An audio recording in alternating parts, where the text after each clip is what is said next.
மண்ணுல விளைஞ்ச கதை இது, ஈர நெஞ்சில நனைஞ்ச கதை இது.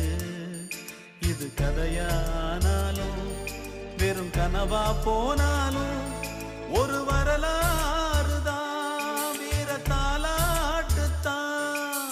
கதை போல தோணும் இது கதையும் இல்ல, இத கலங்காம கேட்கும் ஒரு இதயம்